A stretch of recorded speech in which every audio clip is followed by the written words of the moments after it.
আজকে আপনাদের এমন একটা ফলের সাথে পরিচিত করিয়ে দেব যে ফলটা আমার মনে হয় না আপনারা জীবনে কখনো খেয়েছেন বা কেউ কখনো দেখেছেন। যাই হোক, আজকে আমার হাজবেন্ড কিন্তু আমার জন্য সেই কাঙ্ক্ষিত ফলটি নিয়ে এসেছে। তো আগে দেখিয়ে দিই আপনাদেরকে কি কি উনি আমার জন্য নিয়ে এসেছে। আমি খুবই টক বেশি পছন্দ করি, তো প্রথমে জামটা দেখিয়ে দিলাম। আর এই হচ্ছে সেই কাঙ্ক্ষিত ফল। অবশ্যই আপনারা জানাবেন যে এই ফলটাকে আপনারা কেউ কখনো খেয়েছেন কি না। হ্যাঁ, খেতেও পারেন। আমি যেটা বললাম যে কেউ কখনো হয়তোবা জীবনে খাননি, সেটা একদমই ভুল বলেছি।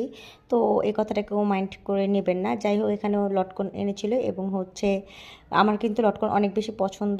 আর দেখেন লটকনগুলো কিন্তু একদম টসটসা ছিল। কি সুন্দর মাশাআল্লাহ! আর খেতেও কিন্তু এই লটকনগুলো অনেক বেশি মিষ্টি ছিল। বাই দ্য ওয়ে, সবচাইতে পছন্দের যে খাবারটা, সেই খাবারটা হচ্ছে আমার এই যে কাটলেচু। আমি না বড় লেচুর থেকে এই কাটলেচু অনেক বেশি পছন্দ করি। এটা অনেকেই চিনেন না হয়তোবা।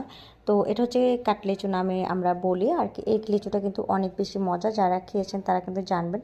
তো এই যে আমি এখনই একটা ছিলে খেয়ে নিচ্ছি, কারণ এত বেশি মজা আমার আর তর সইছে না। যাই হোক, আজকে এ পর্যন্তই। আল্লাহ হাফেজ।